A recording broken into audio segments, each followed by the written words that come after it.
अच्छा सर, हमारे ballistic missile के ऊपर जो है वो अमेरिका पैदर पे पाबंदियां लगा रहा है, तो क्या इस तरह के इक़दामात से भी मईशत पर असर पड़ेगा?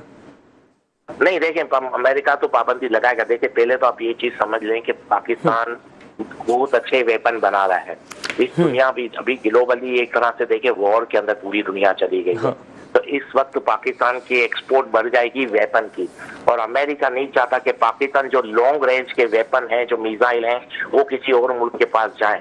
यानी लॉन्ग रेंज के मिसाइल, यानी वो इस तरह से समझ लें कि वो इसराइल को सेव करना चाह रहा है। पाकिस्तान ने ऐसे मिसाइल हैं जो डायरेक्ट इसराइल को हिट कर सकते हैं, और अमेरिका चाहता है कि इसराइल सेफ रहे, और कोई वजह नहीं है। अगर पाकिस्तान के असला पे या इस तरह की चीजें पाबंदी थी, तो मैं एक चीज बताऊं आपको, कुछ अर्से पहले पाकिस्तान ने यूक्रेन को $1 बिलियन के असला दिए थे, तब अमेरिका ने क्यों पाबंदी नहीं लगाई? अब पाकिस्तान की कुछ ईरान से कोई डीलिंग चल रही है, और कुछ ऐसे मुल्कों को वेपन पाकिस्तान की सप्लाई होने वाली है, जिसको रोकने के लिए पाकिस्तान पे क्राइज है, उस तरह से पाबंदी आ रही है, और कुछ बात नहीं है। अगर यही वेपन अगर अमेरिका के किसी इत्तेहादी को पाकिस्तान दे, तो पाकिस्तान पे पाबंदी नहीं होगी। लेकिन पाकिस्तान ये असला किसी ऐसे मुल्क को दे रहा है जो अमेरिका का इत्तेहादी नहीं है, इस वजह से पाबंदी लग रही है। बाकी तो वजह और कोई भी नहीं है। यही वजह है कि पाकिस्तान इसमें, इस इंडस्ट्री में काफी तरक्की कर चुका है, और इनको खौफ है कि पाकिस्तान ये असला ऐसे मुल्कों को देगा जो उसके खिलाफ यूज होंगे। यही एक मेन चीज है। ठीक, मतलब ये एक इस पाबंदी को जो है मुतासिबाना करार दिया जा सकता है। नहीं, देखे ना, वही आप जब अमेरिका जिसको कहे उसको आप असला सप्लाई करो, आप पे पाबंदी नहीं लगेगी, भले कैसे भी आप असला बनाए।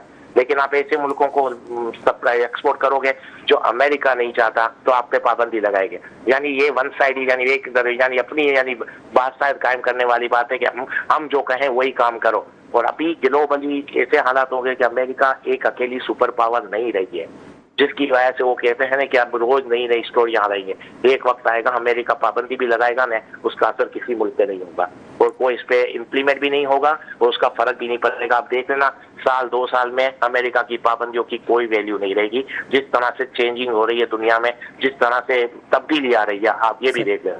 अगर अमेरिका जो है, ये जो आलमी जंग की जो बातें हो रही हैं, अगर ये आलमी जंग जो है, जो अब इस वक्त छिड़ी हुई है मुसलमान ममालिक के दरमियान, जैसे शाम की सूरत हाल है, हम रशिया और यूक्रेन के मामलात की बात करें, अगर अमेरिका इस जंग में सुपर पावर नहीं रहता, तो आपको क्या लगता है कौन सा ऐसा खिता है, कौन सी ऐसी स्टेट है जो या फिर कौन सा ऐसा मुल्क है जो सुपर पावर बन सकता है?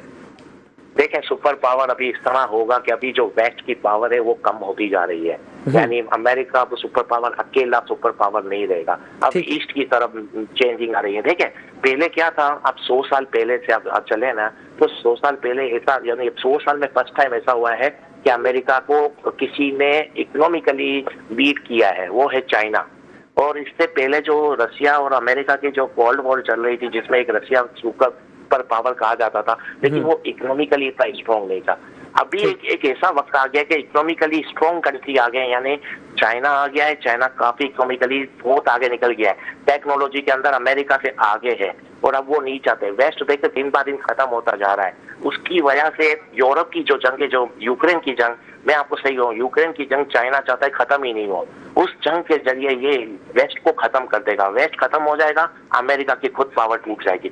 इस बार आप देख लेना कि अभी इतना चेंज आ जाएगा ग्लोबली कि अमेरिका सुपर पावर नहीं रहेगा, यानी अकलौती सुपर पावर नहीं रहेगा, और उसकी खुद के इतने क्राइसिस हो जाएंगे। मैं एक और चीज भी बताता चलूँ आपको, अभी जो अमेरिका का जो बजट आया है, उसके अंदर सिर्फ डेफिसिट है 1800 अरब डॉलर का है।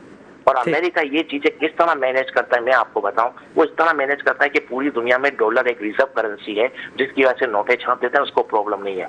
लेकिन अभी इसकी जो हेज मनी है, इसको चैलेंज किया जा रहा है। अब ट्रेड लोग दूसरी करेंसी में कर रहे हैं, जिसकी वजह से अमेरिका इकोनॉमिकली डाउन होता जा रहा है।